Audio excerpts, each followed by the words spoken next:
What if the moment you die isn't the end of your story, but the beginning of a trial no one can see? For centuries, billions of people have believed that death does not deliver you straight to heaven or hell. Instead, there is a third place, a waiting room between worlds, a fire that does not destroy you, but changes you. The Catholic Church calls it purgatory, and what happens there, according to those who believe in it, might be more terrifying and more hopeful than anything you've imagined about the afterlife. Today, we're going to walk into that in-between place.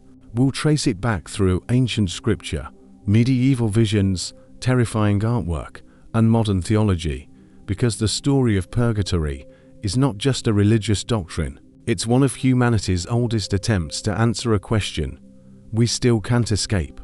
What happens to the people we love after they die?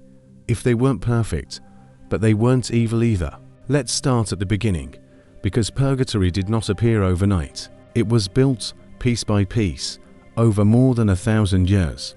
The idea has roots stretching back before Christianity even existed. Ancient Jewish tradition already held a belief that the dead could be purified through prayer. In the Second Book of Maccabees, a text considered scripture by Catholic and Orthodox Christians, soldiers pray and offer sacrifices for fallen comrades, so their sins could be forgiven after death. That single passage would later become one of the most debated verses in religious history, because it implies something radical, that the dead are not beyond help. The living can still act on their behalf. Early Christian writers picked up this thread. Figures like Origen and Augustine of Hippo wrote about a cleansing fire awaiting souls who died in a state of imperfection, not condemned, not innocent, caught somewhere in between. But there was no name for this place yet. No fixed geography, no official teaching, just fragments, whispers passed through sermons and letters across the crumbling Roman world. Then came the Middle Ages, and everything changed. By the 12th century, theologians in Europe began to formalize what had only been implied before. The word purgatorium started appearing in Latin texts, meaning a place of purging. The Catholic Church would later define it officially at the councils of Florence and Trent.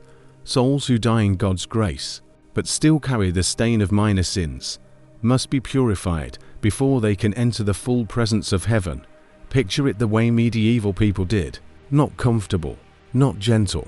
Sermons described flames that burned without destroying, pain that cleansed rather than punished.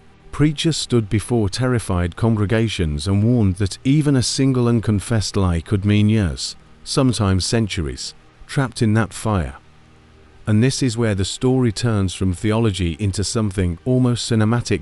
In 1215, the medieval imagination exploded with visions of the afterlife, and no one captured it like Dante Alighieri.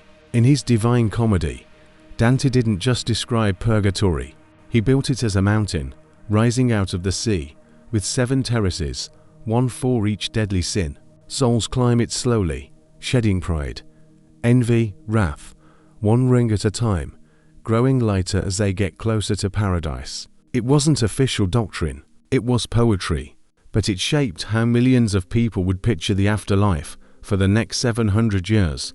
At the same time, something else was happening, something that would eventually tear Europe apart. The Church began teaching that the living could shorten the soul's time in purgatory through prayer, through good works, and through something called indulgences.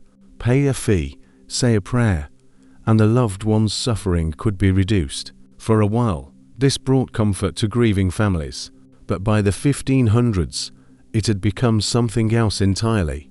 Traveling preachers sold indulgences like merchandise, promising instant release from purgatory for cash. One friar, Johann Tetzel, became infamous for a chilling sales pitch, essentially telling people that the moment their coin hit the bottom of the box, a soul would leap out of the flames. This is the moment that lit the fuse. In 1517, a German monk named Martin Luther nailed his 95 Theses to a church door in Wittenberg, and one of his central objections was this exact practice. He argued that purgatory itself had become a tool of manipulation, a doctrine used to extract money from the fearful and the grieving. This single dispute helped ignite the Protestant Reformation, splitting Western Christianity in two. To this day, most Protestant denominations reject purgatory entirely, insisting Scripture does not support it. Catholic and Orthodox traditions, meanwhile, still hold onto it, though the Orthodox Church describes something subtly different, a state of waiting rather than active punishment.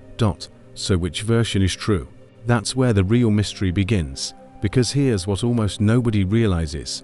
The Bible never uses the word purgatory, not once. Every argument for its existence is built through interpretation, inference, and centuries of theological reasoning rather than a single clear verse. Believers point to passages about being saved as through fire, or Christ's mention of sins forgiven in the age to come, as quiet confirmation. Skeptics say these fragments are being stretched far beyond their original meaning. And then there's the deeper question, the one that keeps theologians arguing even today. If purgatory exists, is it a physical place with location and duration, or is it a process, an instant transformation happening outside of time altogether? Some modern Catholic theologians have quietly shifted toward this second idea, suggesting purgatory might not be about fire and years of suffering at all, but about the soul finally seeing itself with complete honesty, and the pain of that self-recognition being the purification itself.